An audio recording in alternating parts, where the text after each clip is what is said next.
Oui Vincent, et finalement on en sait assez peu sur ce végétal marin qu'est l'algue, donc je vous propose qu'on en apprenne plus aujourd'hui. Alors l'algue en France, elle est récoltée essentiellement à des fins d'agriculture, des fins industrielles, mais ici, eh bien, dans l'estran de l'Esconil, on va les cultiver, les cueillir à des fins alimentaires. Alors je retrouve Marie-Dominique, vous êtes algocultrice depuis 26 ans maintenant.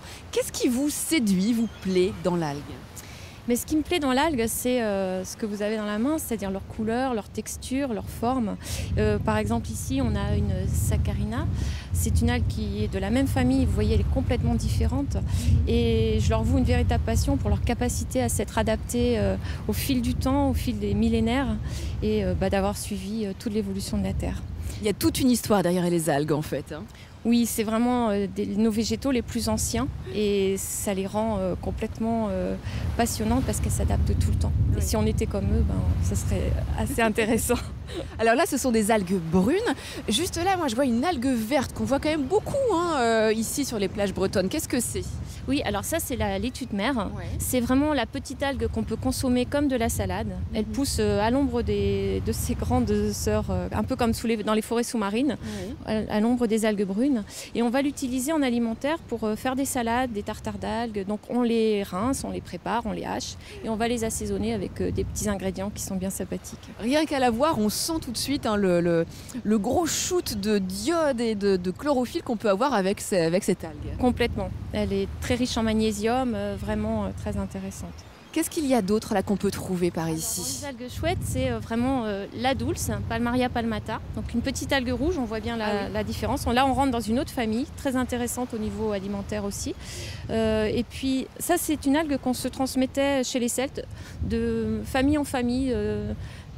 C'est-à-dire? C'est-à-dire que c'est générationnel, c'était des trésors familiaux. Les rochers riches de dulce étaient transmis parce qu'en fait ça apporte énormément de bêta-carotène et en hiver ici les carottes n'étaient pas tant disponibles. Donc un petit mélange carotte râpée dulce et on a une salade assez sympathique. À vous entendre, on a l'impression que finalement ça se prépare et ça se consomme très facilement les algues alors. Oui, c'est vraiment très instinctif. En fait, ça permet de développer une cuisine de l'instinct. On les croque, on les sent, on se dit tiens, ça va bien aller avec ça et puis on y va. Il faut juste, comme pour aller en mer, il ne faut pas avoir peur.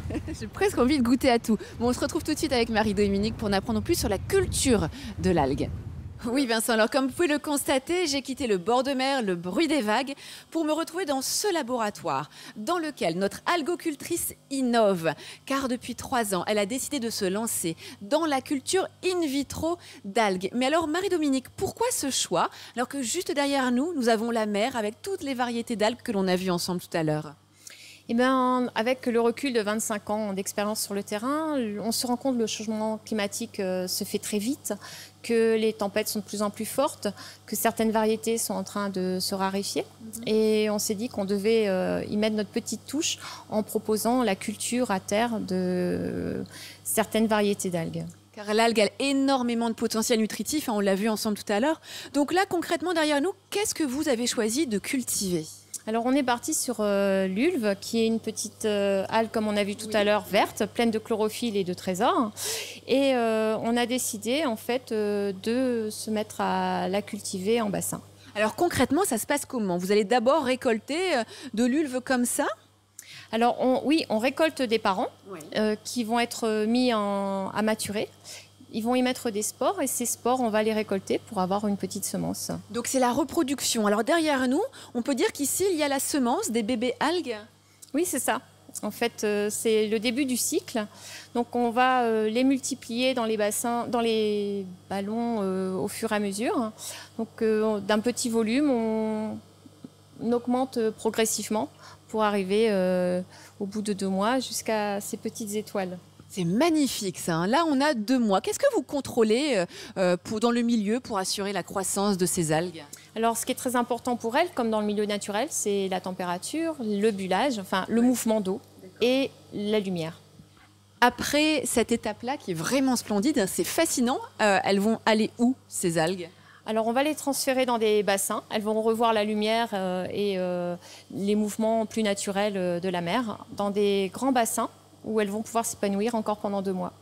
Donc au bout de 4 mois, potentiellement, c'est là où on pourrait commercialiser des algues alors? C'est ça, on pourrait commencer à les récolter et puis à les transformer sur nos savoir-faire qui sont déjà en place. Eh bien, c'est tout ce qu'on souhaite, parce que nous n'en sommes qu'au balbutiement de la culture de l'algue, vous l'avez compris. Et pourtant, au Japon, on consomme jusqu'à 7 kilos d'algues par an et par habitant. Alors pourquoi pas, en France, le début de l'ère de l'algue également.